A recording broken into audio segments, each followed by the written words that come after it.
2 दिन बाद नीलांबर ने पूछा, सुंदरी नहीं दिखाई पड़ती विराज? विराज ने कहा, मैंने उसे जवाब दे दिया है।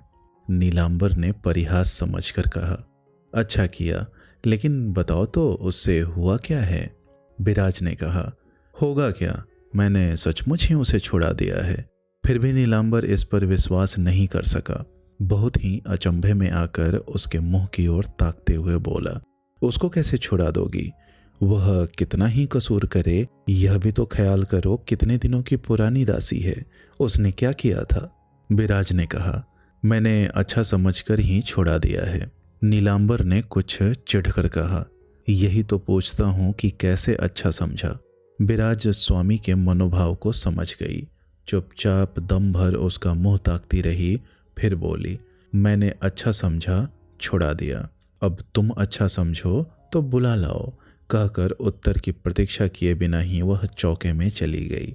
नीलांबर ने समझा कि विराज चिढ़ गई है, इसलिए फिर कुछ नहीं कहा। कोई घंटे भर बाद लौटकर दरवाजे के बाहर खड़े होकर धीरे से बोला, तुमने छुड़ा तो दिया, लेकिन काम करेगा कौन? अब की विराज मुंह फेर कर हंसती, उसके बाद बोली, तुम। नीलांबर ने भी हंसकर कहा, तो लाओ जूठे बर्तन मांज धो लाऊं। हाथ की कलछी छन से फेंक हाथ धोकर पास जाकर पति के चरणों की रज मस्तक में लगाकर विराज ने कहा, तुम यहां से जाओ। जरा सी हंसी करना भी दूभर है। सुनते ही ऐसी बात कह उठते हो जिसे कान से सुनना भी घोर पाप है। नीलांबर ने कुछ झेप कर कहा, वाह, यह भी कान से सुनने से पाप होता है? समझ में नहीं आता विराज कि तुम्हें काहे से पाप नहीं होता है। विराज ने कहा, तुम सब समझते हो, न समझते तो इतने काम रहते जूठे बर्तनों की ही बात न उठाते। जाओ, देर न करो, स्नान कराओ, रसोई तैयार हो गई है। नीलांबर दरवाजे की चौखट पर बैठ गया और बोला, सचमुच कहो विराज, घर का काम धंधा कौन करेगा? विराज आंख उठाकर बोली, काम है कहाँ, पुंटी नहीं है, छोटे लल्ला भी नहीं है। काम न रहने से मैं भी सारे दिन बैठी रहती हूँ। अच्छी बात है, जब काम न चलेगा तब तुमसे कह दूंगी। नीलांबर ने कहा, ना विराज, यह न होगा। नौकरदासी का काम मैं तुमको नहीं करने दे सकता। सुंदरी ने कोई कसूर नहीं किया, केवल खर्च बचाने के लिए तुमने उसे अलग कर दिया है। बोलो, सच है कि नहीं? विराज ने कहा, ना, सच नहीं है, उसने सचमुच अपराध किया है। नीलांबर ने पूछा, क्या अपराध? विराज ने कहा, यह मैं नहीं बताऊंगी। जाओ, बैठे न रहो, स्नान कर आओ। इतना कहकर विराज भी दरवाजे से बाहर हो गई। थोड़ी देर बाद लौट आकर नीलांबर को उसी तरह बैठे देखकर बोली, क्यों गए नहीं? अभी तक बैठे हो? नीलांबर ने कोमल स्वर में कहा, जाता हूं, लेकिन विराज यह तो मुझसे बर्दाश्त न होगा। मैं तुमको उंछवृत्ति कैसे करने दूंगा? यह सुनकर विराज कुछ प्रसन्न नहीं हुई। क्षण भर पति की ओर देखकर बोली, क्या करोगे, जरा सुनो। नीलांबर ने कहा, देखो, सुंदरी को नहीं रखना चाहती हो तो किसी और को रख लो, तुम घर में अकेली कैसे रहोगी? विराज ने कहा, चाहे जैसे रहूं, मगर अब किसी को नहीं रखूंगी। नीलांबर ने फिर भी कहा, नहीं, यह न होगा। जब तक जिंदा हूं तब तक मान अपमान भी है। मोहल्ले के लोग सुनकर क्या कहेंगे? विराज कुछ फासले पर बैठ गई, बोली, मोहल्ले के लोग सुनकर क्या कहेंगे? असल में तुम्हें यही डर है, मैं कैसे रहूंगी, मुझे कष्ट होगा। यह सब सिर्फ एक छल है। क्षोभ और आश्चर्य से आंखें उठाकर नीलांबर ने कहा, छल है? विराज ने कहा, हाँ, छल है। आजकल मैं सब जान गई हूँ। अगर मेरे मुंह की ओर देखते, मेरे दुख पर ध्यान देते, मेरी एक भी बात सुनते, तो आज मेरी यह दशा न होती। मैंने तुम्हारी एक भी बात नहीं सुनी, ना, एक भी नहीं। जब भी कुछ कहती हूँ तभी कोई न कोई छल करके टाल देते हो। तुम केवल यही सोचते हो कि तुम्हें पाप होगा, तुम्हारी बात न रहेगी, दुनिया में तुम्हारी बदनामी होगी। मगर कभी एक बार भी सोचा है कि मेरा क्या होगा? नीलांबर ने कहा, मेरे पाप की भागिनी तुम न होगी, मेरी बदनामी से तुम्हारी बदनामी न होगी।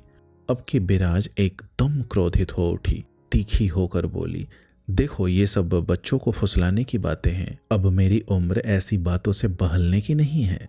दम भर चुप रहकर फिर कह उठी, तुम केवल अपनी ही बात सोचते हो और कुछ नहीं सोचते। बड़े दुख से आज यह बात मुझे मुंह से निकालनी पड़ रही है। आज तो तुमको अपने घर में मुझको नौकरानी का काम करने देने में लाज आती है, लेकिन अगर कल तुमको कुछ हो जाए तो परसों ही मुझको दूसरे के घर में जाकर 2 मुट्ठी अन्न के लिए वही दासी का काम करना पड़ेगा। हाँ, यह जरूर है कि तब तुमको अपनी आंखों से देखना ना पड़ेगा, कानों से सुनना भी नहीं पड़ेगा, इसलिए तुमको लज्जा भी ना होगी। भावना चिंता करने की भी जरूरत नहीं, यही ना। नीलांबर सहसा इस अभियोग का कोई जवाब न दे सका। कुछ देर तक चुपचाप धरती की ओर देखता रहा, फिर आंख उठाकर धीरे से बोला, यह तुम्हारे मन की बात कभी नहीं है। तुमको दुख पहुंचा है, कष्ट हुआ है, इसी से क्रोध में कह रही हो। तुम अच्छी तरह जानती हो कि मैं स्वर्ग में बैठकर भी तुम्हारा कष्ट सहन नहीं कर सकूंगा। बिराज ने कहा, पहले मैं भी ऐसा ही समझती थी, लेकिन जैसे कष्ट में पड़े बिना कष्ट क्या है यह ठीक ठीक नहीं समझा जाता, वैसे ही मर्दों की माया ममता भी समय आए बिना उसका भी ठीक ठीक ज्ञान नहीं होता। लेकिन इस दोपहर में मैं तुमसे झगड़ा नहीं करना चाहती। मैं जो कहती हूँ वह करो, जाओ स्नान कराओ। जाता हूँ, कहकर भी नीलांबर वहीं बैठा रहा। बिराज ने फिर कहा, पुंटी के ब्याह के 2 साल होने को आते हैं। उसके पहले से आज तक की सब बातों पर मैंने उस दिन मन में विचार कर देखा है। तुमने मेरी एक भी बात नहीं सुनी। जब जो कुछ मैंने कहा उसे तुमने काट दिया और अपने मन का काम करते गए। आदमी अपने घर के नौकर चाकर की भी एक बात रख लेता है, मगर तुमने वह भी नहीं रखी। नीलांबर कुछ कहने ही वाला था कि बिराज ने बीच में ही रोककर कहा, ना ना, मैं तुमसे बहस नहीं करूंगी। कितने बड़े दुख और घृणा से इष्ट देव का नाम लेकर मैंने कसम खाई है कि मैं तुमसे कोई बात नहीं कहूंगी। आज अगर एकाएक बात न उठ पड़ती तो तुम यह सब मेरे मुंह से न सुन पाते। अब शायद तुमको याद न आवे, बचपन में मैं सिर दर्द से एक दिन सो गई थी, द्वार खोलने में देर हो गई थी, इससे तुम मुझे मारने चले थे। तुमको यह विश्वास नहीं हुआ था कि मेरी तबीयत खराब है। उसी दिन से मैंने कसम खाई थी कि अपनी बीमारी की बात कभी तुमसे नहीं कहूंगी। आज तक मेरी वही कसम कभी नहीं टूटी। नीलांबर के सिर उठाते ही दोनों की आंखें मिल गई। नीलांबर सहसा उठ आकर बिराज के दोनों हाथ पकड़कर घबराए हुए स्वर में कह उठा, यह न होगा बिराज, तुम्हारी तबीयत ठीक नहीं है। बताओ क्या बीमारी है, तुम्हें बताना ही होगा। धीरे से अपने हाथ छुड़ाने की चेष्टा करते हुए बिराज ने कहा, छोड़ो, लगता है। नीलांबर ने कहा, लगने दो, बताओ क्या हुआ। बिराज ने सूखी हंसी हंसकर कहा, कहाँ, कुछ भी तो नहीं हुआ, भली चंगी हूं। नीलांबर को विश्वास नहीं हुआ, बोला, नहीं, चंगी नहीं होती तो कई साल पुरानी बात की चर्चा करके मेरा जीना दुखाती, खासकर जिसके लिए मैं अनेक बार क्षमा मांग चुका हूं। अच्छा, अब कभी न कहूंगी, कहकर बिराज अपने को छुड़ाकर कुछ हटकर बैठ गई। नीलांबर उसका मतलब समझ गया, किंतु फिर भी कुछ नहीं बोला। 2-3 मिनट चुपचाप बैठा रहा, फिर उठकर चल दिया। रात को दिया जलाकर बिराज चिट्ठी लिख रही थी। नीलांबर पलंग पर लेटा चुपचाप देख रहा था। एकाएक बोल उठा, इस जन्म में तो तुमको तुम्हारा शत्रु भी कोई दोष या अपराध नहीं लगा सकता, लेकिन तुम्हारे पूर्व जन्म का पाप था, नहीं तो ऐसा कभी न होता। बिराज ने सिर उठाकर पूछा, क्या न होता? नीलांबर ने कहा, तुम्हारा संपूर्ण तन और मन भगवान ने राजरानी के योग्य ही बनाया था, परंतु। बिराज ने पूछा, परंतु क्या? मगर नीलांबर चुप रहा। क्षण भर उत्तर की प्रतीक्षा करने के बाद बिराज ने रूखे स्वर में कहा, यह खबर भगवान तुमको कब दे गए? नीलांबर ने कहा, आंख कान हो तो सभी को भगवान खबर दे जाते हैं। कहकर बिराज फिर चिट्ठी लिखने लगी। दम भर चुप रहकर नीलांबर ने कहा, उस दिन कहा था कि मैंने तुम्हारी कोई बात नहीं सुनी, यही शायद सच है, लेकिन क्या वह अकेला मेरा ही दोष है? बिराज ने फिर सिर उठाकर देखा और कहा, अच्छा, तुम मेरा दोष ही बता दो। नीलांबर ने कहा, तुम्हारा दोष तो नहीं दिखा सकूंगा, लेकिन आज एक सच बात कहूंगा। तुम अपने साथ अन्य स्त्रियों की तुलना करके ही देखती हो, लेकिन यह एक बार भी नहीं सोचती हो कि तुम जैसी कितनी स्त्रियां ऐसे मूर्ख के पाले पड़ी है। यही तुम्हारे पूर्व जन्म का पाप है, नहीं तो तुम्हें दुख कष्ट सहन करने की बात ही नहीं थी। विराज चुपचाप चिट्ठी लिखती रही। जान पड़ता है उसने मन में विचारा कि इसका जवाब न दूंगी, लेकिन उससे रहा न गया। मुंह घुमाकर पूछा, तुम क्या समझते हो कि ये सब बातें सुनकर मैं खुश होती हूँ? नीलांबर ने पूछा। कौन बातें?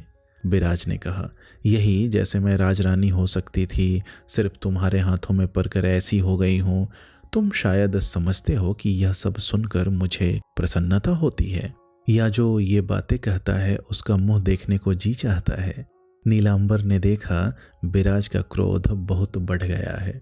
वह नहीं समझता था कि बात इतनी बढ़ जाएगी। इसी से वह भीतर ही भीतर कुंठित होकर संकुचित हो उठा, लेकिन एकाएक वह यह भी न सोच सका कि क्या कहकर उसे प्रसन्न करे। विराज ने कहा, रूप रूप रूप। सुनते सुनते कान पक गए, लेकिन और जो लोग कहते हैं उनकी नज़र में विशेष रूप से शायद यही पड़ता है। पर तुम तो मेरे पति हो, बहुत ही छोटी अवस्था से तुम्हारे आश्रय में इतनी बड़ी हुई हूँ। तुमको भी क्या इससे अधिक मुझ में और कुछ नहीं देख पड़ता? मुझ में क्या यह रूप ही सबसे बड़ी चीज है? तुम क्या समझकर यह बात जबान पर लाते हो? मैं क्या रूप का रोजगार करती हूँ या इसी रूप में तुमको फंसा रखना चाहती हूँ? नीलांबर बहुत डर गया, घबरा कर कह उठा, ना ना, यह नहीं। विराज बीच में ही बोल उठी, ठीक यही।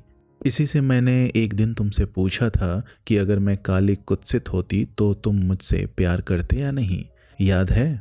नीलांबर ने सिर हिलाकर कहा, याद है, लेकिन उस समय तुम ही ने तो कहा था।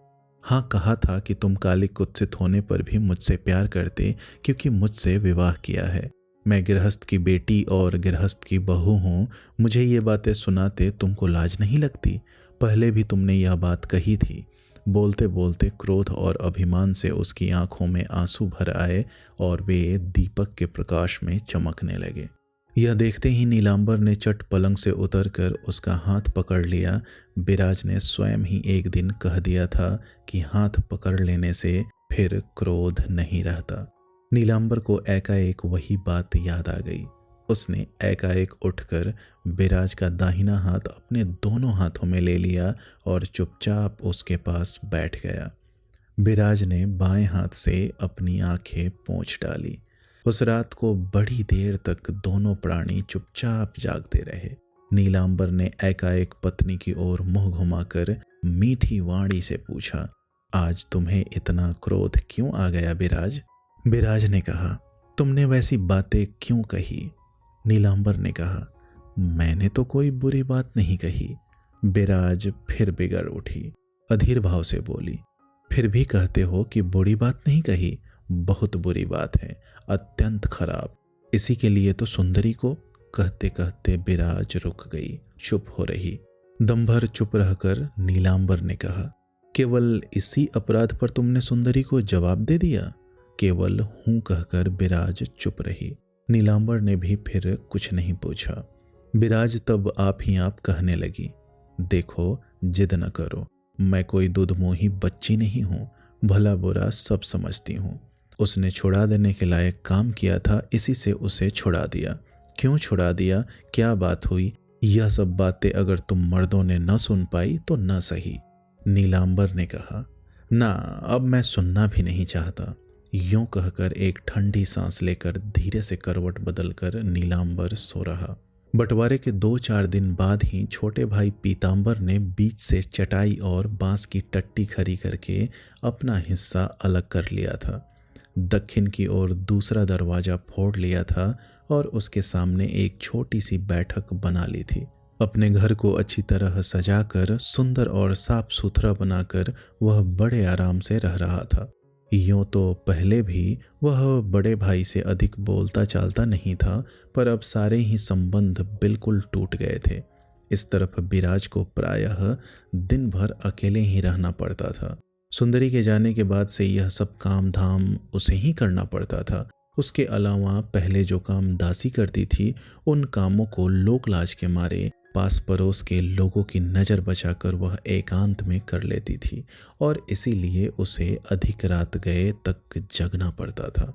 एक दिन इसी तरह वह काम कर रही थी, इतने में एकाएक उस तरफ से टट्टी की संधि से किसी ने धीमी और मीठी आवाज में पुकारा, जीजी, रात तो बहुत हो गई है। बिराज ने चौंक कर सिर उठाया।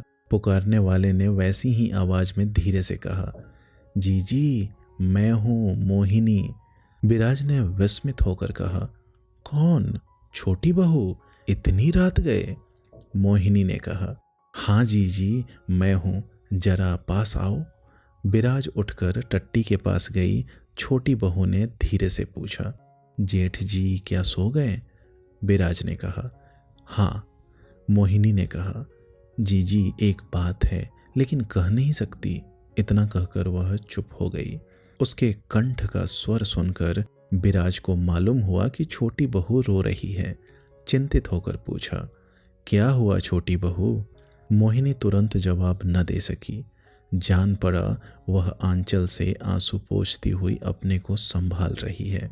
अब घबरा कर बिराज ने पूछा, क्या हुआ छोटी बहू, बोलती क्यों नहीं? अब की भर्राए हुए गले से मोहिनी ने कहा, जेठ जी के ऊपर नालिश हुई है। कल उसे क्या कहते हैं, सम्मन निकलेगा। क्या होगा जीजी? बिराज डर गई, लेकिन उसने अपने मन का भाव छिपाते हुए कहा, सम्मन निकलेगा तो इसमें डरने की क्या बात है छोटी बहू? मोहिनी ने पूछा, तो कुछ डर नहीं है जीजी? बिराज ने कहा, डर क्या है, लेकिन नालिश किसने की है? छोटी बहू ने कहा, भोला मुखर्जी ने।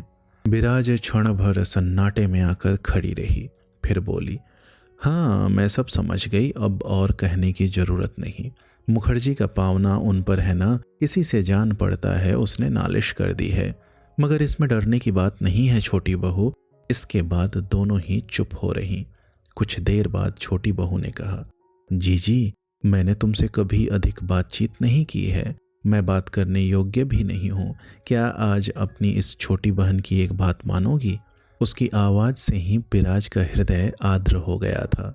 अब और अधिक आर्द्र होकर बोली, क्यों न मानूंगी बहन? मोहिनी ने कहा, तो फिर जरा इधर हाथ बढ़ाओ। बिराज के हाथ बढ़ाते ही एक छोटे कोमल हाथ ने उसी टट्टी की संधि से बाहर हाथ निकालकर उसके हाथ पर एक सोने का हार रख दिया। बिराज ने विस्मित होकर कहा, यह क्यों दे रही हो छोटी बहू? छोटी बहू ने आवाज को और भी धीमा करके कहा, इसे बेचकर या गिरो रखकर जिस तरह हो उसका कर्ज चुका दो जीजी। जिसे पहले सोचा भी न था, ऐसी इस अकस्मात बिना मांगे मिलने वाली सहानुभूति ने कुछ देर के लिए बिराज को अभिभूत कर दिया। उसके मुख से कोई बात न निकल सकी, लेकिन जाती हूँ जीजी कहकर जब छोटी बहू वहां से हटने लगी, तब वह जल्दी से पुकार उठी, जाओ नहीं छोटी बहू, सुनो। छोटी बहू ने लौट आकर पूछा, क्यों जीजी? बिराज ने टट्टी की उसी संधि से तुरंत वह हार उस तरफ फेंक कर कहा, छी, ऐसा न करना चाहिए। छोटी बहू ने हार उठाकर क्षोभ के स्वर में पूछा, क्यों जीजी, क्यों न करना चाहिए? बिराज ने कहा, छोटे लल्ला सुनेंगे तो क्या कहेंगे? बहू ने कहा, लेकिन वह तो सुन न पाएंगे। आज न सही, 2 दिन बाद तो उनको मालूम हो ही जाएगा, तब क्या होगा? छोटी बहू ने कहा, उनको कभी न मालूम होगा जीजी। पर साल मेरी माँ मरते समय छिपाकर मुझको यह हार दे गई थी। तब से मैंने इसे न कभी पहना और न कभी बाहर निकाला। तुम्हारे पैरों पड़ती हूँ जीजी, इसे ले लो। उसकी इस कातर प्रार्थना को सुनकर बिराज की आंखों से आंसू गिर पड़े। उसने स्तब्ध होकर आश्चर्य के साथ अपने मन में इस नारी के व्यवहार के साथ, जिससे रक्त मांस का कोई संबंध नहीं, घर के 2 सहोदर भाइयों के बर्ताव की तुलना करके देखी। फिर हथेली से आंखें पोंछकर रुंधे हुए गले से कहा, आज की यह बात मरते दम तक याद रहेगी बहन, लेकिन यह हार तो मैं न ले सकूंगी। इसके सिवा छोटी बहू, किसी को अपने पति से छिपाकर कोई भी काम नहीं करनी चाहिए। इससे तुम्हें और मुझे दोनों को पाप का भागी होना पड़ेगा। छोटी बहू ने कहा, तुम सब बातें नहीं जानती हो, इसी से कहती हो। धर्म अधर्म का ख्याल मुझको भी तो है जीजी, मैं भी मरते समय क्या जवाब दूंगी। फिर एक बार आंखें पोंछकर अपने को संभाल कर बिराज ने कहा, मैंने और सबको पहचाना छोटी बहू, केवल तुमको ही इतने दिन तक नहीं पहचान सकी। लेकिन तुम्हें मरते समय कोई जवाब न देना पड़ेगा। वह जवाब इसी बीच तुम्हारे अंतर्यामी ने आप ही लिख लिया है। अब जाओ बहन, बहुत रात हो गई, जाकर सो रहो। यूं कहकर कुछ कहने का मौका न देकर बिराज जल्दी से वहां से लौट आई, लेकिन वह भीतर भी नहीं जा सकी। अंधेरे बरामदे में एक किनारे धोती का आंचल बिछाकर लेट रही। उस समय नालिश और मुकदमे की बात उसे याद नहीं रही। उस थोड़ा बोलने की कमसिन छोटी बहू की करुणा और सहानुभूति से भरी बातें ही उसे याद आने लगी। उसकी आंखों से झरने की तरह निरंतर जल पड़ने लगा। आज उसके हृदय में सबसे अधिक दुख इस बात का कचोटने लगा कि इतने दिन तक इतने पास रहकर भी वह छोटी बहू को न पहचान सकी, पहचानने की चेष्टा तक नहीं की। यह सच है कि उसने पीठ पीछे कभी छोटी बहू की निंदा नहीं की, लेकिन कभी अपनापे के साथ उससे कोई अच्छी बात भी नहीं की। बहुत तेज बिजली की चमक जैसे तीव्र अंधकार को चीर देती है, वैसे ही छोटी बहू आज उसके हृदय को भीतरी तह तक चीर कर प्रकाशित कर गई। सोचते सोचते, रोते रोते न जाने कब वह सो गई। अचानक किसी का हाथ लगने से वह हड़बड़ा कर उठ बैठी। उसने देखा नीलांबर उसके सिरहाने बैठा हुआ है। नीलांबर ने संक्षेप में कहा, भीतर चलो, रात लगभग समाप्त होने को है। बिराज ने कुछ नहीं कहा। वह स्वामी की देह का सहारा लेकर चुपचाप भीतर जाकर निर्जीव की तरह पड़ रही। 1 साल बीत गया। अब की साल रुपए में 2 आने भी फसल हाथ नहीं लगी। जिस धरती से लगभग साल भर तक भरण पोषण होता है, उसमें से बहुत सी तो उसी मोहल्ले के भोलानाथ मुखर्जी ने खरीद ली है। रहने का घर तक गिरो हो गया है। यह भी सबको मालूम हो गया कि छोटे भाई पीतांबर ने ही गुप्त रूप से उसे लिखा लिया है। हल का एक बैल मर गया है, पोखर धूप से चिटक गया है। बिराज को अब किसी तरफ कूल किनारा नजर नहीं आता। शरीर के किसी स्थान को बहुत देर तक बांध रखने से जिस तरह एक असह्य अव्यक्त मंद यातना से सारा शरीर धीरे धीरे अवसन्न होने लगता है, सारे संसार से उसका संबंध भी वैसा ही हो चला।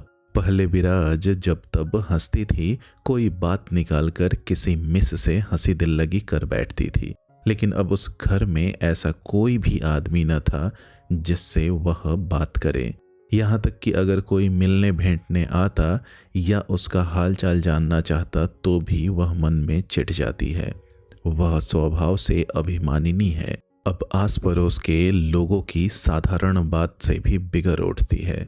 गिरस्ती के किसी काम में अब उसे तनिक भी उत्साह नहीं है। यह उसके काम को देखने से ही मालूम हो जाता है। उसके कमरे का पलंग और बिछौना मैला पड़ा है। कपड़े टांगने की अलगनी पर अस्त व्यस्त कपड़े पड़े रहते हैं। सारी चीज वस्तुएं बेतरतीब छितरी पड़ी रहती हैं। झाड़ू देकर कूड़ा कमरे के ही एक कोने में लगा देती है। उसे उठाकर बाहर फेंकने की भी शक्ति जैसे अब उसे अपने शरीर में ढूंढे नहीं मिलती। इसी तरह दिन कट रहे थे। बीच में नीलांबर ने अपनी छोटी बहन हरिमती को ले आने की 2 बार कोशिश की, लेकिन उन लोगों ने नहीं भेजा। 15 दिन के लगभग हुए उसने एक पत्र लिखा था। हरिमती के ससुर ने उसका जवाब तक नहीं दिया, किंतु बिराज के आगे उसका नाम तक नहीं लिया जा सकता। वह एकदम आग बबूला हो जाती है। उसने पुंटी को पाल पोस कर इतना बड़ा किया, माता के समान प्यार किया, मगर अब उस पर उसका वश नहीं। आज सवेरे नीलांबर गांव के डाक खाने से सूखा हुआ उदास मुंह लिए लौटा और घर में आकर बोला। पुंटी के ससुर ने जवाब तक न दिया। जान पड़ता है इस बार की दुर्गा पूजा पर भी बहन को न देख पाऊंगा। बिराज ने काम करते करते एक बार सिर उठाया, शायद कुछ कहना चाहा, लेकिन बिना कुछ बोले ही उठ गई। उसी दिन दोपहर को जब नीलांबर भोजन करने बैठा तब उसने धीरे से कहा, उसका नाम लेते ही तुम जल उठती हो, लेकिन उसने क्या कोई अपराध किया है? बिराज पास ही बैठी थी, आंख उठाकर बोली, मैं जल उठती हूँ, यह किसने कहा? नीलांबर बोला, कहेगा कौन, मैं आप ही जो देखता हूँ। बिराज क्षण भर पति का मुंह ताकती रही, फिर बोली, देखते हो तो अच्छा है, और उठकर जाने लगी। नीलांबर ने टोक कर कहा, भला बताओ आजकल तुम ऐसी क्यों होती जा रही हो, जैसे बिल्कुल ही बदल गई हो।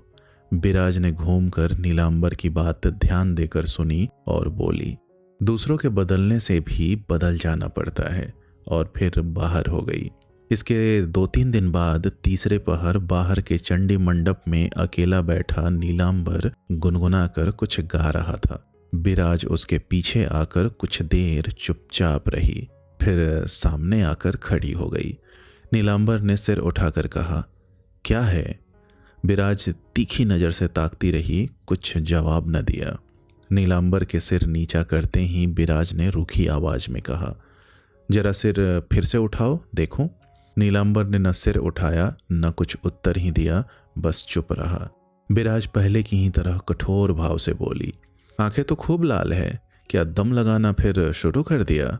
नीलांबर कुछ नहीं बोला, डर से आंखें नीचे किए काठ का पुतला सा बैठा रहा। एक तो वह सदा से बिराज से डरता था, दूसरे इधर कुछ दिनों से वह बारूद का ढेर बन गई है। यह अंदाजने का भी कोई उपाय न था कि वह कब किस घड़ी कैसे भड़क उठे। कुछ देर तक बिराज भी स्थिर भाव से पड़ी रही, फिर बोली, यही ठीक है, गांजे का दम लगाकर बम भोला बाबा बन बैठने का यही तो समय है। यह कहकर वह भीतर चली गई। यह दिन बीत गया, दूसरे दिन नीलांबर से नहीं रहा गया। लाज संकोच सब त्याग कर सवेरे ही पीतांबर को बाहर के कमरे में बुला लाया और बोला, पुंटी के ससुर ने मुझे तो जवाब तक नहीं दिया, तुम भी एक बार कोशिश करके देखो, शायद बहन को 2 दिन के लिए घर ला सको। पीतांबर भाई के मुंह की ओर देखकर बोला, तुम्हारे रहते भला मैं क्या कोशिश करूंगा? नीलांबर उसकी धूर्तता समझकर भीतर से क्रोध हुआ, लेकिन भरसक मन का भाव छिपाकर बोला, पुंटी जैसे मेरी बहन है वैसे ही तुम्हारी भी बहन है, न हो समझ लो मैं मर गया, अब तुम ही अकेले हो। पीतांबर ने कहा, जो सत्य नहीं है उसे मैं तुम्हारी तरह नहीं समझ सकता। इसके अलावा जब तुम्हारी चिट्ठी का उत्तर नहीं दिया तब वे मेरी ही चिट्ठी का उत्तर क्यों देने लगे? नीलांबर ने छोटे भाई की इस बात को भी सह लिया, कहा, जो सत्य नहीं है वही मैं समझ लेता हूँ। खैर ऐसा ही है, इस बात पर मैं तुमसे झगड़ा करना नहीं चाहता, लेकिन मेरी चिट्ठी का जवाब तो वह इसलिए नहीं देते कि ब्याह की सब शर्तों को मैं पूरा नहीं कर सका। लेकिन इन सब बातों के लिए तो मैंने तुम्हें बुलाया नहीं है। यह बताओ कि जो कहता हूँ वह कर सकोगे या नहीं? पीतांबर ने सिर हिलाकर कहा, नहीं। ब्याह के पहले मुझसे पूछा था? नीलांबर ने कहा, पूछने से क्या होता? पीतांबर ने कहा, अच्छी सलाह ही दे देता। नीलांबर के माथे में आग सी जल उठी, उसके होठ कांपने लगे, फिर भी उसने अपने को संभाल कर कहा, तो तुम यह नहीं कर सकोगे? पीतांबर ने कहा, जी नहीं, जैसे पुंटी के ससुर वैसे ही मेरे ससुर, वह गुरुजन हैं, बड़े हैं, वह जब भेजना नहीं चाहते तब उनके खिलाफ मैं कोई बात नहीं कह सकता, यह मेरा स्वभाव नहीं है। उसकी बात सुनकर एक बार नीलांबर का जी चाहा कि लाठी से उसका यह मुंह तोड़ दे, लेकिन नहीं, उसने अपने को रोका, संभाला, खड़े होकर कहा, अच्छा जाओ निकलो, मेरे आगे से हट जाओ। पीतांबर भी क्रोधित हो उठा, बोला, खामाखा क्यों गुस्सा होते हो? ना जाऊं तो क्या जबरदस्ती भगा दे सकते हो? नीलांबर ने हाथ से दरवाजा दिखाते हुए कहा, बुढ़ापे में मार खाकर यदि जान नहीं देना चाहते तो हट जाओ मेरे आगे से। फिर भी पीतांबर कुछ कहने वाला था कि नीलांबर ने रोककर कहा, बस अब एक शब्द भी नहीं, जाओ। गंवार नीलांबर का शारीरिक बल सुप्रसिद्ध था। पीतांबर को फिर कुछ कहने का साहस नहीं हुआ, वह धीरे से बाहर हो गया। यह कहा सुनी सुनकर बिराज बाहर निकल आई और पति का हाथ पकड़कर भीतर खींच ले गई। बोली, छी, सब कुछ जान सुनकर भी क्या भाई से झगड़ा किया जाता है जिसमें सब लोग हंसें? नीलांबर ने उद्धत भाव से कहा, जानता हूं तो क्या डर से दब जाऊं? मैं सब सह सकता हूं बिराज, लेकिन धूर्तता नहीं। बिराज ने कहा, लेकिन तुम तो अकेले नहीं हो, वह अगर हाथ पकड़कर बाहर निकाल दे तो जाकर कहां खड़े होगे, यह भी नहीं सोचा है? नीलांबर ने कहा, नहीं, जो सोचने वाले होंगे वे सोचेंगे, मैं सोचकर बेकार दुखी नहीं होता। बिराज ने कहा, ठीक है, ढोल बजाना और महाभारत पढ़ना जिसका काम है उसके लिए सोचना विचारना मिथ्या है। यह बात बिराज ने हंसी में नहीं कही और नीलांबर के कानों में भी उससे अमृत वर्षा नहीं हुई, तो भी नीलांबर ने सहज भाव से ही कहा, उसे मैं सबसे बड़ा काम ही मानता हूँ, इसके सिवा चिंता करते रहने से क्या माथे का लिखा मिट जाएगा? फिर माथे में एक बार हाथ लगाकर बोला, देखो विराज, यहाँ लिखा होने के कारण ही कितने ही राजों महाराजों को पेड़ों के नीचे रहना पड़ता है। मैं तो एक बहुत ही तुच्छ मनुष्य हूँ। विराज भीतर ही भीतर जली जा रही थी। बोली, यह सब मुंह से कह देना जितना सहज है, काम में परिणत करना उतना सहज नहीं है। इसके सिवा पैर के नीचे तुम भले ही रह सको, मैं तो नहीं रह सकती। स्त्रियों की हया शर्म होती है, चाहे खुशामद करके चाहे दासी वृत्ति करके मुझे तो एक आश्रय में रहना ही पड़ेगा। अगर तुम छोटे भाई का मन रखकर न चल सको तो कम से कम उससे हाथापाई करके सब कुछ मिट्टी तो न कर दो। अपनी आंखों के आंसुओं को रोककर तेजी के साथ वह बाहर निकल गई। इसके पहले पति और पत्नी में कई बार कहा सुनी और कलह हो चुकी है। नीलांबर उससे परिचित है, लेकिन आज जो कुछ हो गया वह कलह नहीं था। यह मूर्ति उसके निकट सर्वथा अपरिचित थी। वह स्तंभित होकर खड़ा रह गया। कुछ देर बाद ही विराज उस कमरे में आकर बोली, इस तरह हक्के बक्के से क्यों खड़े हो? दिन चढ़ आया है, जाओ नहा धोकर पूजा पाठ करके 2 कौर खा लो। जितने दिन मिलता है उतने दिन। यूं कहकर फिर एक बार पति के कलेजे में शूल भोंक कर वह चली गई। इस कमरे की दीवार में राधा कृष्ण का एक पट लटका था। उसकी ओर देख देख कर नीलांबर सहसा रो पड़ा, लेकिन कोई देख न ले इस डर से फौरन ही आंखें पोंछकर बाहर चला गया। और विराज, उस दिन दिन भर उसका यह हाल रहा कि बार बार उसकी आंखों में आंसू भर भर आते थे। जिसका थोड़ा भी कष्ट उससे सहा न जाता था, उसी को ऐसी कठोर बात जब से उसने कह डाली तभी से उसके दुख की और आत्मग्लानि की सीमा नहीं थी। दिन भर उसने एक बूंद पानी भी मुंह में नहीं डाला। रोती हुई बेकार ही इधर से उधर, इस कोठरी से उस कोठरी में जाती रही। इसके बाद संध्या के समय तुलसी के वृक्ष के आगे दीपक जलाकर गले में आंचल डालकर उसने प्रणाम किया तो फपक कर जोर से रो उठी। सारे घर में कोई न था, सन्नाटा छाया था। नीलांबर घर में नहीं था। दोपहर को थाली पर एक बार बैठकर ही उठ गया था, तब से अभी तक लौटा न था। विराज क्या करे, कहाँ जाए, किससे कहे, क्या कहे? आज सब तरफ देखने पर भी कोई उपाय न दिखाई दिया। वह उसी जगह अंधेरे आंगन में फूट फूट कर रोने लगी। केवल यही उसके मुंह से निकलने लगा, मेरे अंतर्यामी देवता, एक बार मेरी ओर आंख उठाकर देखो। जो आदमी कोई दोष कोई पाप करना नहीं जानता, उसको अब कष्ट न देना देवता। मैं अब और नहीं सह सकूंगी। उस समय रात के 9 बज गए थे। नीलांबर चुपचाप आकर पलंग पर लेट रहा। विराज कोठरी में आकर उसके पैरों के पास बैठ गई, मगर नीलांबर ने उसकी ओर न तो देखा और न कोई बात ही की। कुछ देर के बाद विराज ने पति के पैर पर अपना एक हाथ रखा, लेकिन नीलांबर ने तुरंत ही पैर हटा लिया। 4-5 मिनट और भी चुपचाप ही बीत गए। विराज का सोया हुआ अभिमान फिर धीरे धीरे जागने लगा। तो भी वह मीठे स्वर में बोली, चलो भोजन कर लो। नीलांबर कुछ नहीं बोला। विराज ने कहा, आज दिन भर कुछ नहीं खाया, किस पर खफा हो, जरा सुनो। नीलांबर ने इसका भी कुछ जवाब नहीं दिया। विराज ने कहा, बताओ ना। नीलांबर ने उदास भाव से कहा, सुनकर क्या होगा? विराज ने कहा, तो भी सुनो तो सही। अब की नीलांबर सहसा उठ बैठा और विराज के चेहरे पर शूल से तीखी नजर गड़ाकर बोला, मैं तुमसे बड़ा गुरुजन हूँ विराज, कोई खिलौना नहीं हूँ। उसकी उस दृष्टि और गले की आवाज से विराज भयचकित और अस्तब्ध हो गई। ऐसा आर्त और गंभीर कंठ स्वर तो उसने और कभी किसी दिन नहीं सुना था। मागरागंज में पीतल के कब्जे ढालने के कई कारखाने थे।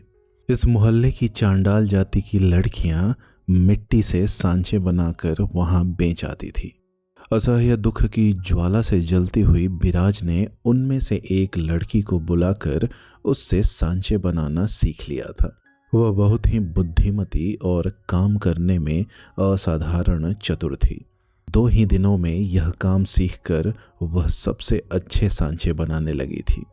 अब व्यापारी खुद आकर नगद पैसे देकर उससे सांचे खरीद ले जाने लगे। इस तरह वह रोज 8-10 आने पैसे कमा लेने लगी, मगर लाज के मारे अपने पति के आगे इस बात को प्रकट नहीं कर सकी। नीलांबर जब सो जाता तब बहुत रात गए वह चुपचाप पलंग से उठ आती और यह काम करती थी। आज रात को भी वह सांचे बनाने आई और थकावट के कारण किसी समय उसी जगह सो गई। नीलांबर की आंख एकाएक खुल गई। पलंग पर किसी को न देखकर वह बाहर निकल आया। बिराज के हाथ उस समय भी कीचड़ मिट्टी से भरे हुए थे और आसपास बने हुए सांचे इधर उधर पड़े थे। वहीं एक तरफ ठंड से गीली जमीन पर वह सो रही थी। आज 3 दिन से पति और पत्नी में बोलचाल नहीं थी। तप्त आंसुओं से नीलांबर की दोनों आंखें भर आई। वह फौरन वहीं बैठ गया और उसने बिराज के जमीन पर लुढ़के हुए सिर को सावधानी से अपनी गोद में रख लिया। पर बिराज को कुछ खबर नहीं हुई। केवल एक बार जरा हिल डुल कर दोनों पैरों को और समेटकर वह अच्छी तरह सो रही। नीलांबर ने बाएं हाथ से अपनी आंखें पोंछ डाली और दूसरे हाथ से पास ही रखे हुए टिमटिमाते दीपक को जरा उज्ज्वल करके एकटक पत्नी के मुख की ओर निहारने लगा।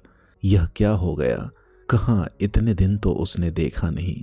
बिराज की आंखों के कोनों में इतनी स्याही दौड़ गई है। बाहों के ऊपर सुंदर सुडौल माथे पर दुश्चिंता की इतनी सुस्पष्ट रेखा दिख पड़ रही है। एक समझ में न आ सकने वाली अव्यक्त असीम वेदना से उसका संपूर्ण हृदय भीतर ही भीतर जैसे मसोस उठा। असावधानी से एक बड़ी सी आंसू की बूंद बिराज की बंद आंख की पलक पर टपक पड़ी। उसके गिरते ही बिराज ने आंख खोलकर देखा। क्षण भर चुपचाप ताकती रही, फिर दोनों हाथ फैलाकर पति की छाती से लिपट गई और गोद में मुंह छिपाकर करवट लेकर चुपचाप पड़ी रही। नीलांबर उसी तरह बैठा बैठा रोने लगा। बड़ी देर तक कोई कुछ न बोला। फिर जब रात बीतने को हुई, पूर्व आकाश में पौ फटने लगी, तब नीलांबर ने संभल कर प्रकृतिस्थ होकर पत्नी के मस्तक पर हाथ रखकर स्नेहपूर्वक कहा, अब और ठंड में मत पड़ी रहो, घर में चलो बिराज। चलो कहकर बिराज उठी और पति का हाथ पकड़कर कोठरी के भीतर जाकर सो रही। तड़के ही नीलांबर ने कहा, जाओ बिराज, कुछ दिन अपने मामा के घर घूम फिर आओ, मैं भी जरा कलकत्ते हो आऊं। बिराज ने पूछा, कलकत्ते जाकर क्या होगा? नीलांबर ने कहा, वहां पैसा कमाने के कितने ही रास्ते हैं, वहां कोई न कोई सूरत निकल ही आवेगी। कहा मानो बिराज 2-4 महीने वहां जाकर रहो। बिराज ने पूछा, कितने दिन में मुझे बुला लोगे? नीलांबर ने कहा, 6 महीने के भीतर ही बुला लूंगा, वचन देता हूं। अच्छा कहकर बिराज सहमत हो गई। 4-5 दिन के बाद बैलगाड़ी आई। बिराज के मामा के घर के 8-10 कोस तक बैलगाड़ी पर ही जाना होता था, लेकिन बिराज के व्यवहार में यात्रा का कोई लक्षण न देख पड़ा। नीलांबर व्यस्त होकर ताकीद करने लगा। बिराज काम करते करते कह बैठी, आज तो मैं न जाऊंगी, मेरी तबीयत ठीक नहीं है। नीलांबर विस्मय से अवाक होकर बोला, तबीयत खराब है? बिराज ने कहा, हाँ तबीयत खराब है, बहुत खराब है। यूं कहकर मुंह लटकाए पीतल की कलसी कमर पर उठाकर नदी से पानी लाने के लिए चल दी। उस दिन गाड़ी लौट गई। रात को बहुत कुछ समझाने बुझाने मनाने पर उससे 2 दिन बाद जाना मंजूर किया। 2 दिन के बाद फिर गाड़ी आई। नीलांबर ने आकर खबर दी तो बिराज एकदम पलट गई। बोली, नहीं मैं कभी न जाऊंगी। नीलांबर ने और भी विस्मित होकर कहा, जाओगे क्यों नहीं? बिराज रोने लगी, नहीं मैं न जाऊंगी, मेरे पास गहने कहाँ हैं, अच्छे कपड़े कहाँ हैं, मैं दीन दुखियों के समान किसी तरह न जाऊंगी। नीलांबर ने गुस्से से कहा, आज सचमुच तुम्हारे पास गहने नहीं हैं, मगर जब थे तब तो तुमने एक दिन भी उनकी ओर आंख उठाकर न देखा। बिराज चुपचाप धोती के छोर से आंखें पोंछती रही। नीलांबर ने फिर कहा, यह छल मैं समझता हूँ, मेरे मन में संदेह तो पहले से ही था, लेकिन सोचा था दुख कष्ट में तुम्हें होश आ गया होगा, मगर अब देखता हूँ कुछ नहीं आया। अच्छी बात है, तुम भी सुख सूख कर मरो और मैं भी मरूं। कहकर नीलांबर ने गाड़ी लौटा दी। दोपहर को नीलांबर घर के भीतर सो रहा था। पीतांबर भी अपने धंधे से गया हुआ था। छोटी बहू ने टट्टी की संधि से कोमल स्वर में धीरे से कहा, जीजी बुरा न मानना, कसूर माफ करना, मैं तुमको क्या समझाऊं। 2 दिन को चली क्यों न गई। बिराज कुछ न बोली। छोटी बहू ने कहा, जेठ जी को रोक न रखो जीजी, विपदा के समय एक बार दिल कड़ा कर लो, 2 दिन बाद भगवान जरूर कृपा करेंगे। बिराज ने धीरे से कहा, मैं तो दिल कड़ा ही किए हूँ छोटी बहू। छोटी बहू ने कुछ जोर देते हुए कहा, तो जाओ जीजी, जेठ जी को मर्दों की तरह पैसा कमाने दो। मैं कहती हूँ 2 दिन में तुम्हारे ऊपर भगवान जरूर प्रसन्न होंगे।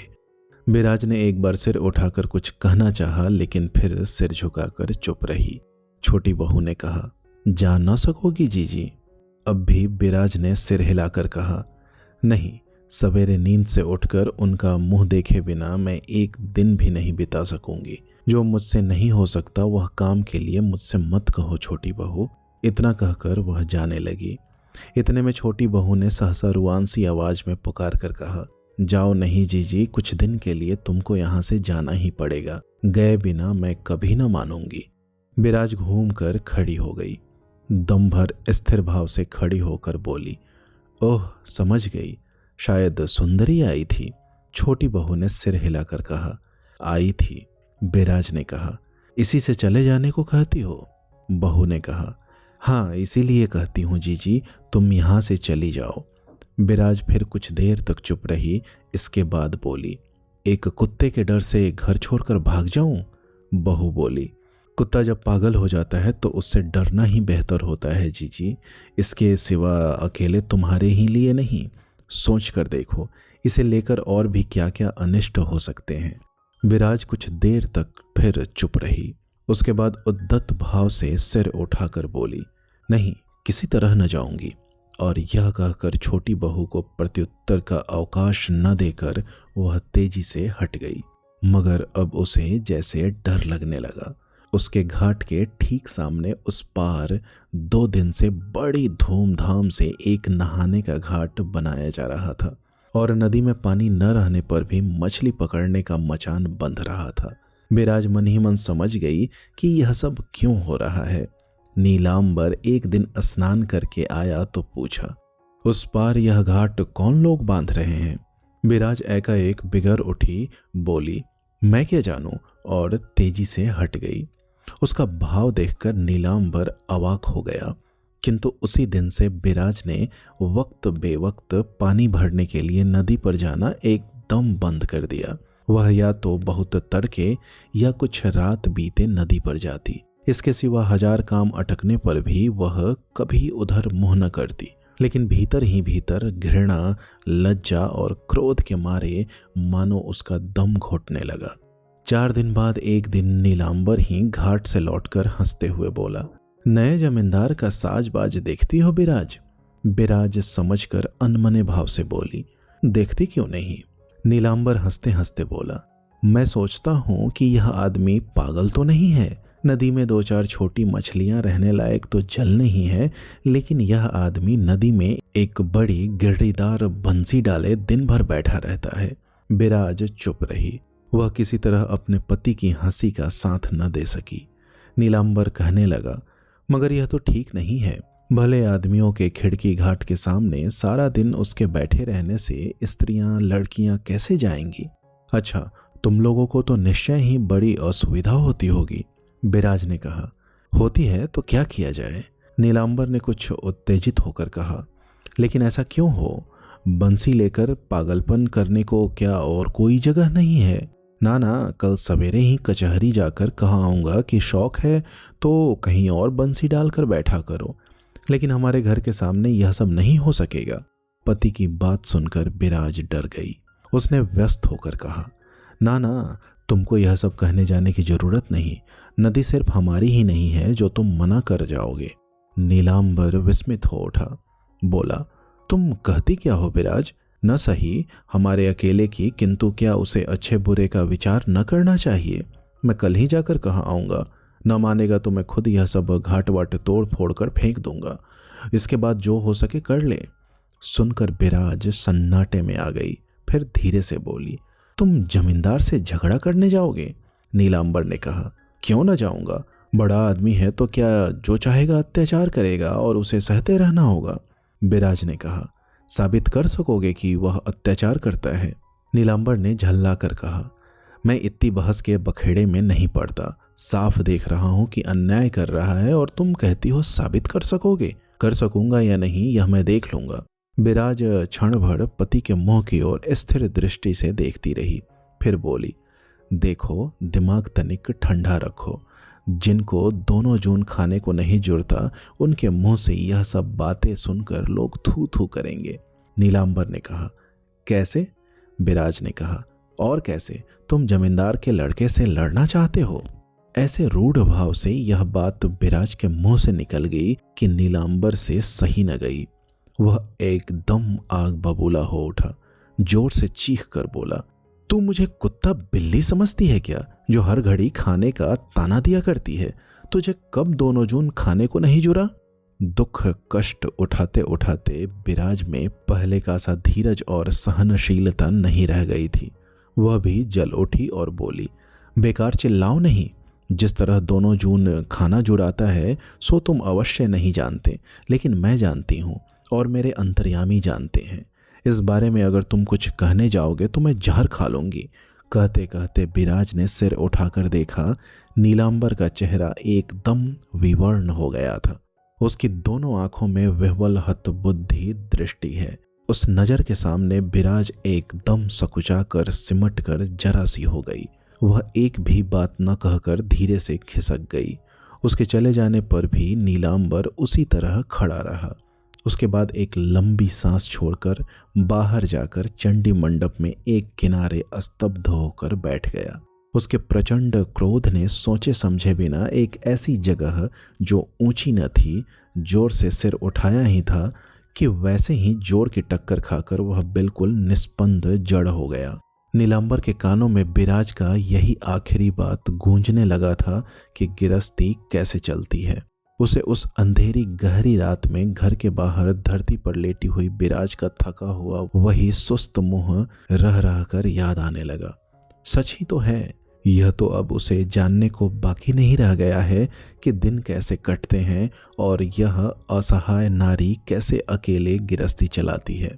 कुछ ही पहले बिराज की कठोर बात तीर की तरह ही उसके हृदय में लगी थी, किंतु अब वह बैठे बैठे जितना ही सोचने लगा उतना ही उसके हृदय का वह घाव, वह क्षोभ केवल भरने और मिटने ही नहीं लगा, बल्कि धीरे धीरे वह श्रद्धा और विस्मय के रूप में बदलता भी दिखाई देने लगा। उसकी बिराज तो केवल आज की बिराज नहीं है, वह कितने ही समय की, कितने ही युग युगांतर की है। उसका विचार तो केवल 2 दिन के व्यवहार, 2 एक असहिष्णु बातों से ही नहीं किया जा सकता। उसका हृदय किस चीज से भरा है यह बात तो उससे बढ़कर और कोई नहीं जानता। अब की बार नीलांबर की आंखों से झरझर करके आंसू गिरने लगे। वह अकस्मात दोनों हाथ जोड़कर मुंह ऊपर उठाकर रूंधे गले से कह उठा, भगवान मेरा जो कुछ है सब ले लो, लेकिन मेरी बिराज को न लेना। यह कहते ही इच्छा का एक प्रचंड झोंका जैसे उसे प्रियतमा को हृदय से जोर से चिमटा लेने के लिए उसकी ओर धकेलने लगा। वह दौड़कर बिराज के बंद दरवाजे के सामने आकर खड़ा हो गया। दरवाजा भीतर से बंद था। उसने धक्का देकर आवेगपूर्ण कांपते हुए स्वर में पुकारा, बिराज। बिराज धरती पर औंधी परी रो रही थी। चौंक कर उठ बैठी। नीलांबर ने कहा, क्या करती हो बिराज, दरवाजा खोलो। बिराज डरती हुई चुपचाप दरवाजे के पास आकर खड़ी हो गई। नीलांबर ने व्यस्त होकर कहा, खोल दो ना बिराज। अब की बिराज ने रुआसी सी होकर धीरे से कहा, तुम मारोगे तो नहीं, बोलो। नीलांबर ने कहा, मारूंगा। यह बात तेज धार की छुरी की तरह नीलांबर के कलेजे में जाकर लगी। वेदना, लज्जा और अभिमान से उसका कंठ रुंध गया। वह संज्ञाहीन की तरह चौखट पर एक बाजू पकड़कर खड़ा रहा। बिराज ने तो यह कुछ देखा नहीं, इसलिए अनजान में ही छुरी पर छुरी मारती हुई रोकर बोली, अब फिर कभी ऐसी बात नहीं कहूंगी, बोलो मारोगे तो नहीं। नीलांबर अस्पष्ट स्वर में किसी तरह केवल ना भर कह सका।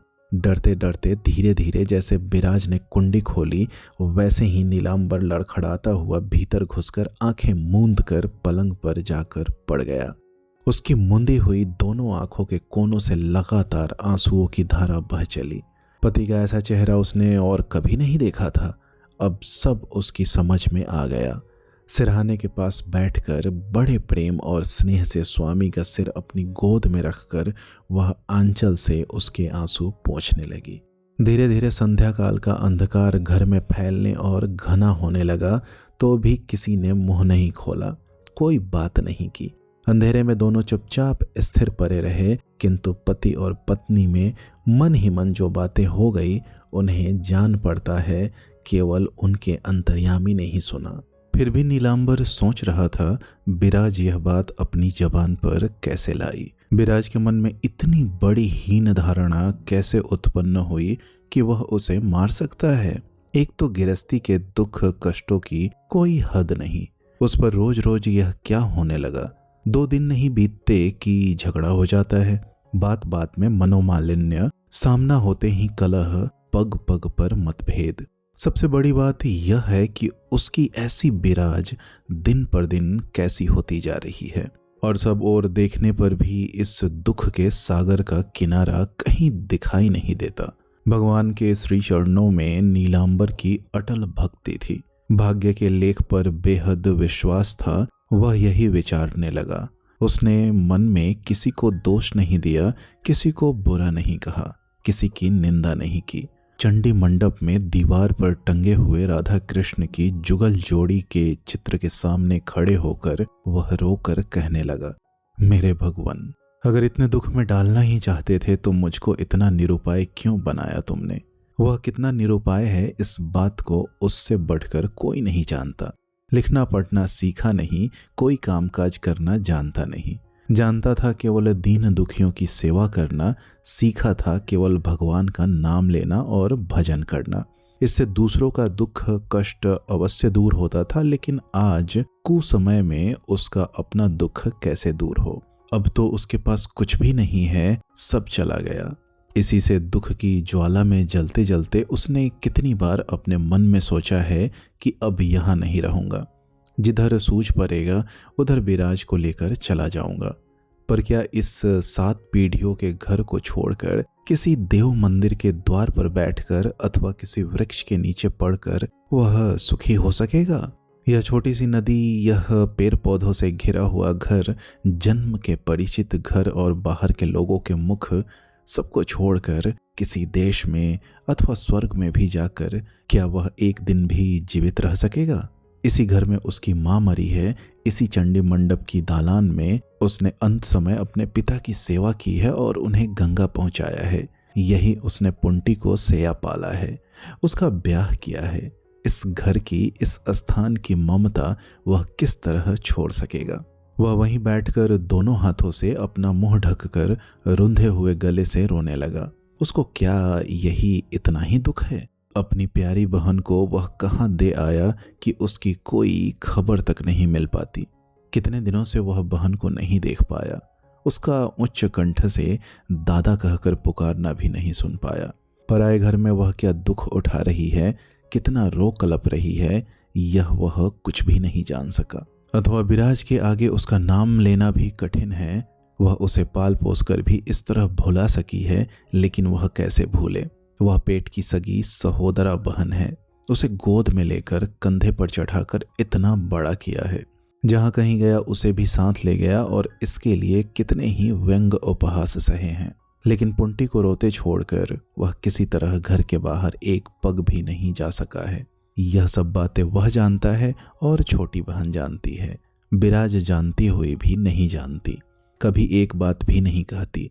पुंटी के विषय में वह जैसे पत्थर की मूर्ति की तरह सदा के लिए एकदम गूंगी बन गई है।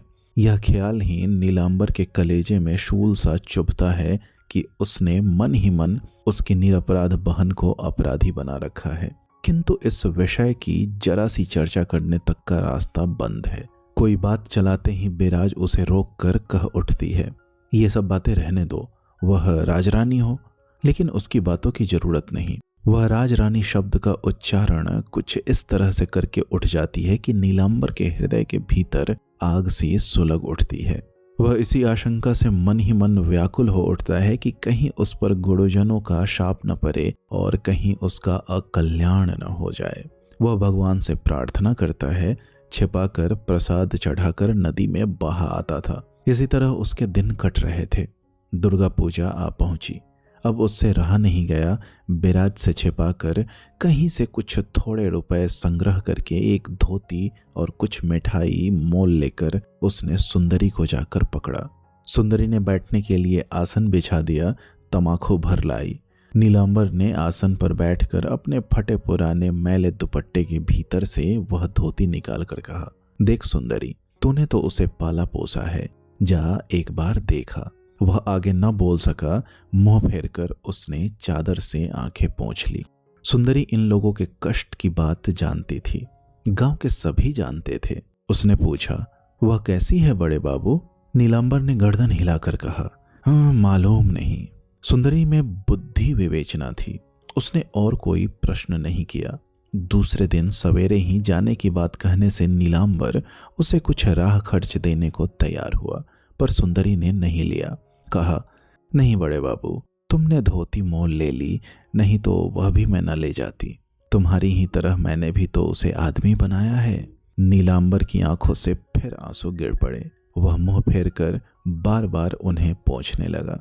ऐसी संवेदना उसने किसी से नहीं पाई थी। सभी कहते हैं कि उसने भूल की, अन्याय किया है, पुंटी के ही कारण उसका यह सर्वनाश हुआ है। नीलांबर ने उठते उठते सुंदरी को विशेष सावधान कर दिया कि उसके दुख कष्ट की खबर पुंटी के कान में न पड़ने पावे।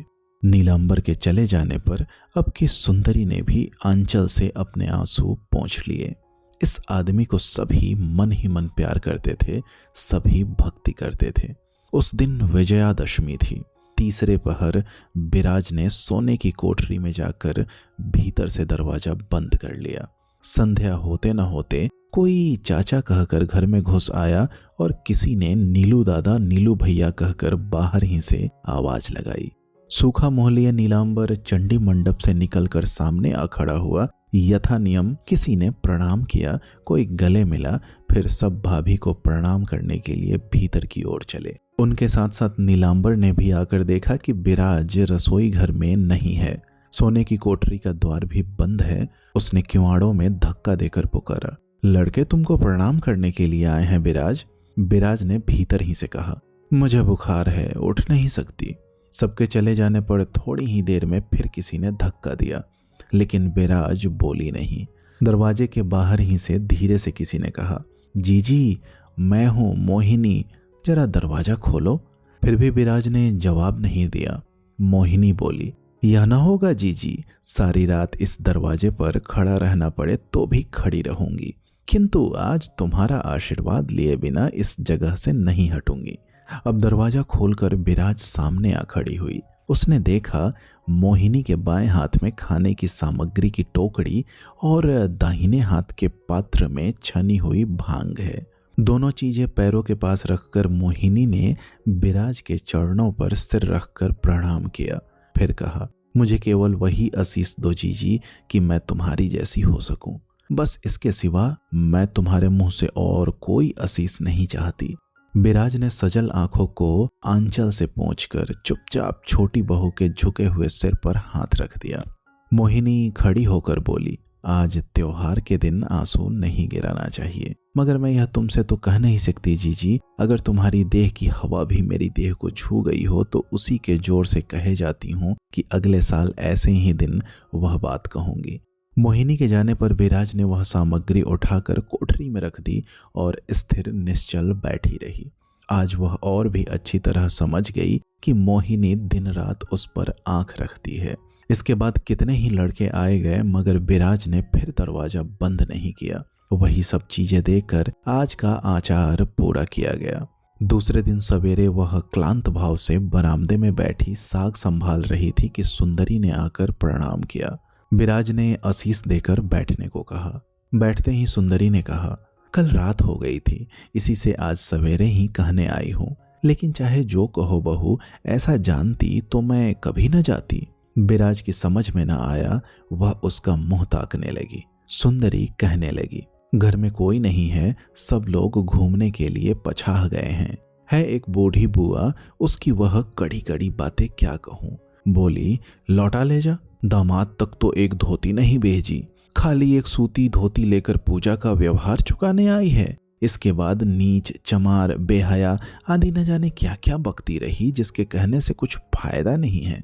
बिराज ने विस्मित होकर पूछा, किसने किसे कहा रे? सुंदरी ने कहा, और किसे? हमारे बड़े बाबू को। बिराज अधीर हो उठी। वह कुछ भी नहीं जानती थी, इसी से कुछ भी न समझ पाई। उसने कहा, हमारे बाबू को किसने कहा, सो तो बता। अब की सुंदरी ने कुछ विस्मित होकर कहा, वही तो मैं इतनी देर से कह रही हूँ बहू। पुंटी की बूढ़ी फुफिया सास को कितना घमंड, कितना दिमाग है, धोती नहीं ली, लौटा दी। कहकर उसने वह धोती आंचल के भीतर से निकाल कर रख दी। अब बिराज सब समझ गई। वह एकटक उस धोती की ओर ताकने लगी।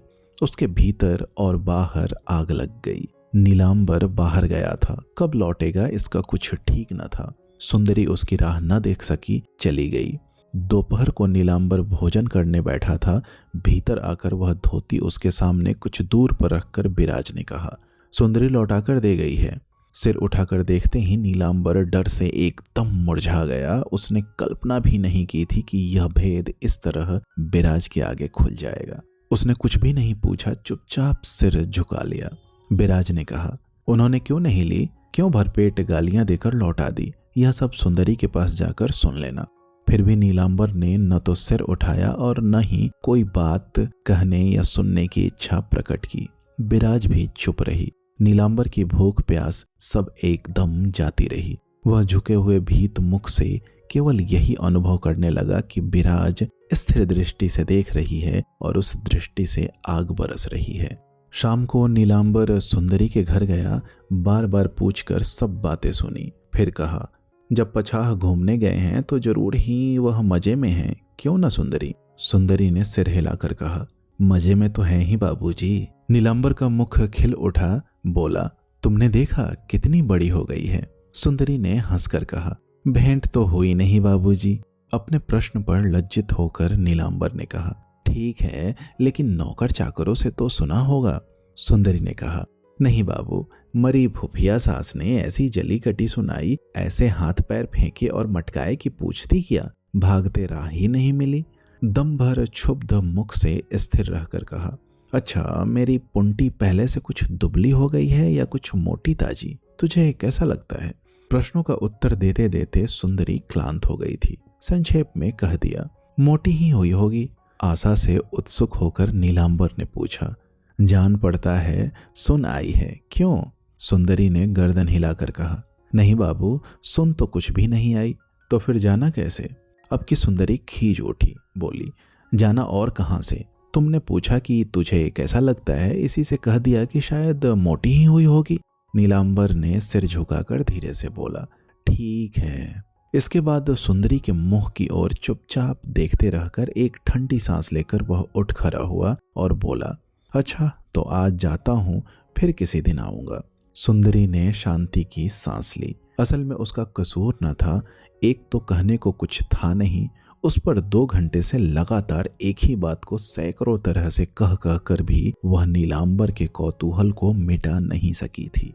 उसने जल्दी से कहा, हाँ बाबू, रात हुई, आज जाओ और किसी दिन जरा सवेरे आना, तब सब बातें होगी।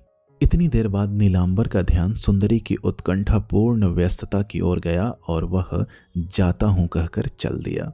सुंदरी की घबराहट का एक विशेष कारण था। उस मोहल्ले के निताई गांगुली इसी समय प्रायः नित्य ही एक बार उसकी सुधि लेकर अपने चरणों की धूल दे जाते थे। उनकी यह धूल कहीं मालिक के सामने ही यहाँ न आ पड़े, इसी आशंका से उसके रोंगटे खड़े हो जाते थे। यद्यपि अनेक कारणों से उसके भाग्य जाग गए थे और जमींदार के अनुग्रह से उसकी लज्जा गर्व में ही बदल गई थी, तो भी इस निष्कलंक साधु चरित्र ब्राह्मण के आगे अपनी हीनता प्रकट हो जाने की संभावना से वह लाज के मारे मरी जा रही थी। नीलांबर के चले जाने पर वह पुलकित चित्त से दरवाजा बंद करने आई, किंतु सामने नजर डालते ही देख पड़ा कि नीलांबर लौटा आ रहा है। वह किवाड़ पकड़कर खींच के साथ उसकी प्रतीक्षा करने लगी। उसके मुख पर द्वादशी के चंद्रमा का प्रकाश पड़ रहा था। नीलांबर निकट आकर जरा हिचका, फिर अपनी चादर के खोंट से एक अठन्नी खोलकर सलज्ज कोमल स्वर में बोला, तुझसे कुछ लज्जा नहीं है सुंदरी, सभी कुछ तू जानती है, सिर्फ यह अठन्नी है, इसे ले ले। कहकर वह हाथ उठाकर देने लगा। सुंदरी जीभ काटकर पीछे हट गई। नीलांबर ने कहा, तुझे कितना कष्ट दिया, जाने आने का खर्च भी न दे सका और कुछ न बोला गया। आंसुओं से उसका कंठावरोध हो गया। सुंदरी ने क्षण भर कुछ सोचा, फिर हाथ आगे करके कहा, दीजिए, कुछ भी हो, आप मेरे सदा के मालिक हैं, मेरा ना कहना शोभा नहीं देता। यह कहकर उसने वह अपने हाथ में ले ली, फिर उसे माथे से छुआकर आंचल में बांधती हुई बोली, तो फिर जरा भीतर आइए। इतना कहकर वह भीतर चली गई। नीलांबर उसके पीछे जाकर आंगन में खड़ा हो गया। सुंदरी ने क्षण भर में ही लौटकर नीलांबर के पांव के पास मुट्ठी भर रुपए रखकर जमीन पर सिर रखकर प्रणाम किया और वह पैरों की धूल माथे से लगाकर खड़ी हो गई। नीलांबर को विस्मय से हतबुद्धि हो खड़े देखकर उसने कुछ हंसकर कहा, इस तरह खड़े होकर ताकने से तो काम न चलेगा बाबू, मैं चीरकाल की दासी हूँ, शूद्र होने पर भी यह जोर सिर्फ मेरा ही है। यूं कहकर झुककर रुपए उठाकर वह नीलांबर की चादर में बांधती हुई बोली, बाबूजी, ये रुपए आप ही के दिए हुए हैं, तीर्थ यात्रा के लिए देवता के नाम से इन्हें अलग रख दिया था, सो जाना तो हो नहीं सका, आज देवता स्वयं ही घर आकर ले गए। अब भी नीलांबर से कुछ बोला न गया। अच्छी तरह बांधकर सुंदरी ने कहा, बहू जी घर में अकेली हैं, अब आप जाइए, लेकिन देखिए उन्हें यह बात किसी तरह मालूम न होने पावे। नीलांबर कुछ कहना ही चाहता था कि सुंदरी बाधा देकर कह उठी, हजार कहिए, मैं नहीं सुनूंगी, आज मेरा मान न रखेंगे तो सच जानिए मैं सिर पटक कर मर जाऊंगी। अभी तक सुंदरी के हाथ में चादर का वह सिरा था। इसी बीच, क्या हो रहा है जी, कहते हुए निताई गांगुली खुले दरवाजे से भीतर सीधे आंगन में आकर खड़े हो गए। सुंदरी ने चादरा छोड़ दिया और नीलांबर बाहर चला गया। क्षण भर निताई बाबू अवाक खड़े रहे। बोले, यह छोकरा तो नीलू था ना? सुंदरी मन में ही क्रोधित हुई, पर सहज भाव से बोली, हाँ, मेरे मालिक थे। निताई ने कहा, सुनता हूँ घर में खाने को भी नहीं है, इतनी रात को यहाँ? काम था, इसी से आए थे। ओह, काम था, कहकर निताई होठ दबाकर मुस्कुराए। भाव यह कि उन जैसे बूढ़े आदमी की आंख में धूल झोंकना सहज नहीं है।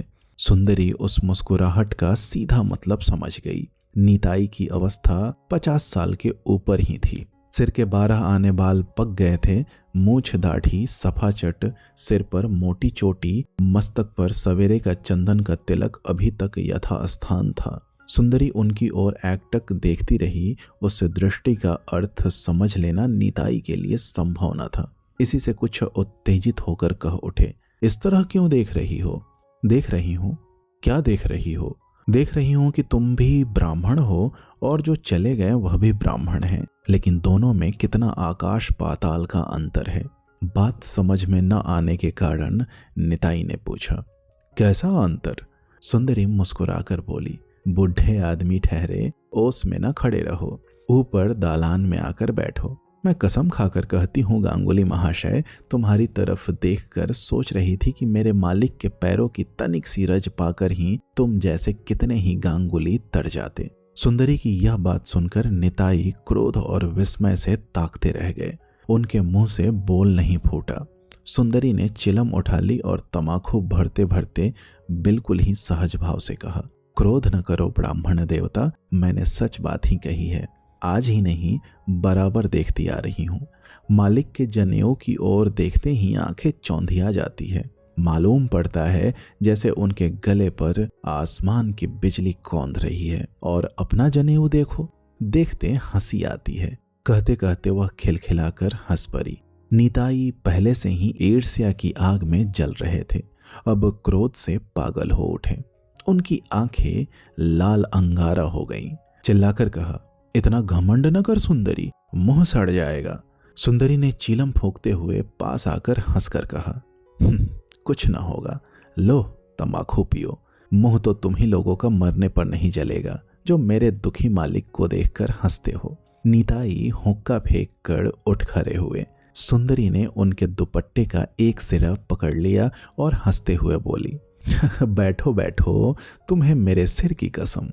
क्रुद्ध निताई अपना दुपट्टा जोर से खींचते छुड़ाते हुए, चूल्हे में जा, भाड़ में पर, तेरा सत्यानाश हो, आदि शाप देते हुए तेजी से चल दिए।